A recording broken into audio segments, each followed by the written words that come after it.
આકાશવાણી ભુજ સમાચાર અશરફ નથવાણી વાંચે છે. નમસ્કાર. કેન્દ્ર સરકાર ઓપરેશન સિંદૂર બાદ પાકિસ્તાન સમર્થક આતંકવાદ સામે ભારતના દૃષ્ટિકોણને રજૂ કરવા 7 બહુપક્ષીય પ્રતિનિધિ મંડળને વિવિધ દેશોમાં મોકલશે. આ પ્રતિનિધિ મંડળ આ મહિનાના અંતમાં રાષ્ટ્રસંઘ સુરક્ષા પરિષદના સભ્યો સહિત મહત્વના સહયોગી દેશોની મુલાકાત લેશે. તેમાં વિવિધ રાજકીય પાર્ટીઓના સાંસદો અને પ્રતિષ્ઠિત રાજદ્વારીઓ સામેલ થશે. આ પ્રતિનિધિ મંડળમાં કોંગ્રેસ સાંસદ શશી થરૂર, ભાજપના સાંસદ રવિશંકર પ્રસાદ, જનતા દળ યુનાઇટેડના સાંસદ સંજય કુમાર ઝા, ભાજપ સાંસદ વૈજયંતી પાંડા, ડીએમકે સાંસદ કનિમોઝી, એનસીપીના સાંસદ સુપ્રિયા સુલે અને શિવસેના સાંસદ શ્રીકાંત શિંદે સામેલ છે. સંસદીય બાબતોના કેન્દ્રીય મંત્રી કિરેન રિજિજુએ પ્રતિનિધિ મંડળને રાષ્ટ્રીય એકતાનું શક્તિશાળી પ્રતીક ગણાવ્યું છે.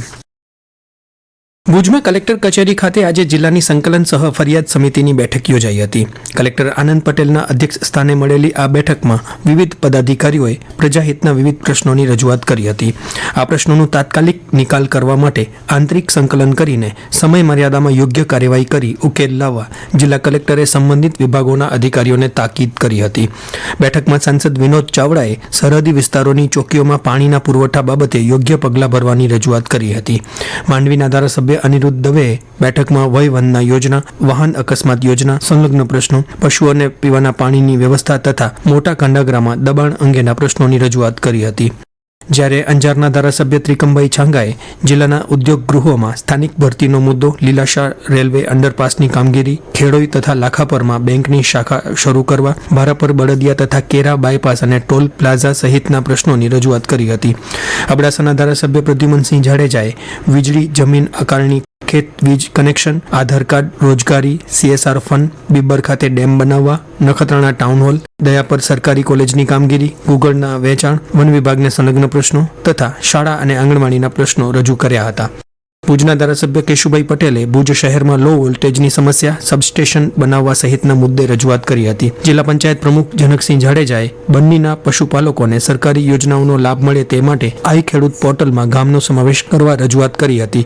આ પ્રસંગે જિલ્લા કલેક્ટર આનંદ પટેલે ઓપરેશન સિંદૂર દરમિયાન કચ્છના વહીવટીતંત્ર દ્વારા કરવામાં આવેલી કામગીરીને બિરદાવી દરેક વિભાગના કર્મયોગીઓની સરાહના કરી હતી. ઓપરેશન સિંદૂરમાં ભારતીય સૈન્યને મળેલી સફળતાના સમર્થનમાં અનેક શહેરો અને ગામોમાં તિરંગા રેલીનું આયોજન કરવામાં આવી રહ્યું છે. સરહદી લખપત તાલુકાના મુખ્ય મથક દયાપર ખાતે આજે તિરંગા રેલી યોજાઈ હતી. તાલુકા પંચાયત કચેરીથી શરૂ થયેલી આ રેલી બસ સ્ટેશન વિસ્તાર અને મુખ્ય બજાર થઈને આઝાદ ચોક સુધી પહોંચી હતી. રેલી દરમિયાન દેશભક્તિના સૂત્રોચ્ચાર અને ગીતોથી દેશપ્રેમનો માહોલ છવાયો હતો. આ તિરંગા રેલીમાં દયાપર પોલીસ મથકનો સ્ટાફ, હોમગાર્ડ અને જીઆરડીના જવાનો ઉપરાંત દયાપર અને તેની આસપાસના ગામોમાંથી મોટી સંખ્યામાં સામાન્ય નાગરિકો જોડાયા હતા. પ્રવાસીઓની માંગણીને ધ્યાને લઈને ભુજ અને મુંબઈ વચ્ચે 3G હવાઈ સેવાનો આરંભ કરવામાં આવ્યો છે. ભુજ મુંબઈ વચ્ચે દરરોજ સવારે 8:55 એર ઇન્ડિયાની એરબસ અને 8:45 એલાયન્સ એરની ફ્લાઇટ ઉડાન ભરે છે. બપોર પછી પણ ભુજ મુંબઈ વચ્ચે ફ્લાઇટ શરૂ કરવાની માંગણી હતી અને આ સેવા 10 મેથી શરૂ થવાની હતી, પણ તાજેતરની પરિસ્થિતિમાં એરપોર્ટ બંધ હોવાથી આ ફ્લાઇટ સેવા શરૂ કરવામાં વિલંબ થયો હતો.